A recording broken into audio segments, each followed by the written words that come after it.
Fellini's 8½, is to me the film that captures what it actually is like to be a film director, to make a movie.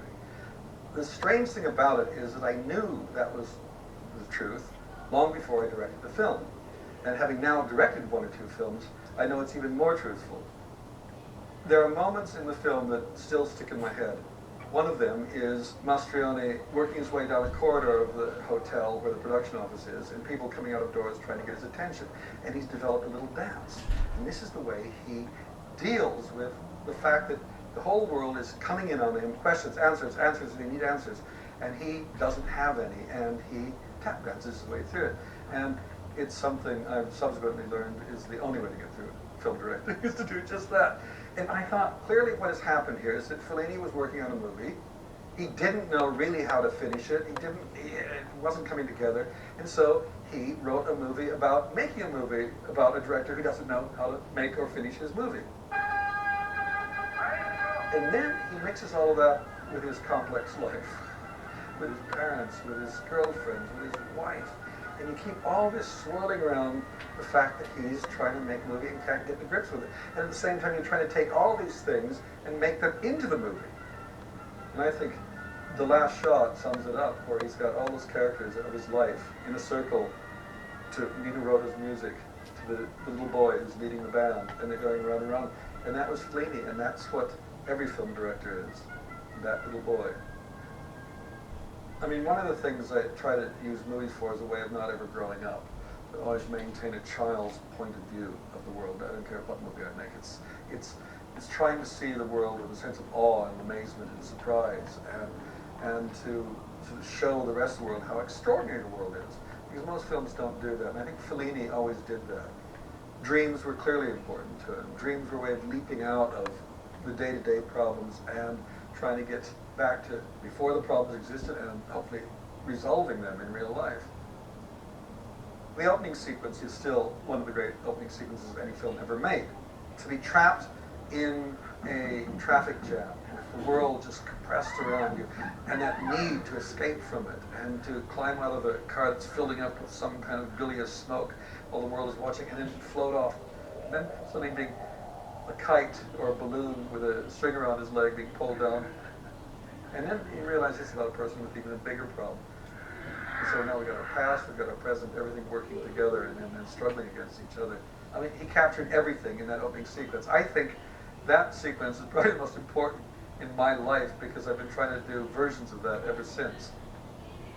When I saw the movie the first time, I was astonished by the use of time and storytelling. Everything is fluid, and yet it seemed totally true and right. I think it's the way I seem to see the world. Everything is happening at the same time, and whether it's your childhood, whether it's the problem on the film, it's all happening together.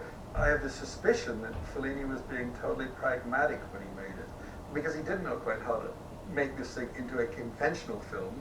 So we'll forget about conventional film. Let's just fragment it. Let's do it truthfully and see what you end up with. I hope I'm right. I mean, I never asked him. I mean, when we were making Munchausen, I was in Cinecittà and I was on his turf, and he kept floating in and out of our activities. It's the one question I never asked. Maybe I'm happier not knowing the truth and just imagining my truth. Fellini, I always thought was a fantasist, a dreamer, until I went to Rome. And now I don't know if the Rome I got to look at was a Rome that had been influenced by Fellini and had become to look and behave as if it was a Fellini movie, or whether he was in fact a documentary filmmaker. I suspect he was a documentary filmmaker. It was always there to be seen. And I think I'm in the same school that he was in. I look at the world and people say, oh, well, you're showing on film is very grotesque and odd and bizarre. I said, no, it's just stuff I see. And Fellini was a cartoonist, I was a cartoonist. We both came from the same background, which means you look at the world and you stretch it, you pull it, and you distort it. And that's what Fellini did. Saraghina, with all the schoolboys after, that great, fat, huge lump of femininity, I suppose has stuck with me ever since I saw it, because in my Python cartoons I always had these great bulbous women, these great balloon-like women, and they all came from Saraghina. I think at the time, if I do remember, there was a sense of, that he was very anti-women. women were objects. But he admits that right in the film. He treats them like objects, but they're treating him in their own way. He doesn't lie about his weaknesses. He puts them right out there, and so he's got Mastrioni with his whip cracking, and it's obvious. I mean, it's not like he's hiding any of his problems. He just puts them out there. There's an upfrontness about Italians that I find extraordinary, and especially as an Anglo-Saxon Protestant, it frees me when I see that ancient culture. I mean, it's earth goddess, it's mother goddess. The female element is the most important thing I think, in Italian culture. And Fellini has women at the center of everything he does. He's obsessed with them. They terrify him. He loves them. He hates them. They're mothers, they're virgins, they're daughters, they're whores, they're everything. It's this worship of the female in all of its glory. And the Italians do that better than anybody else, and I think they're the most honest.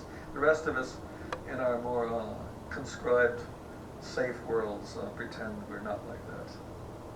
8.5 is Fellini's movie that sticks most with me. It may not even be my most favorite movie.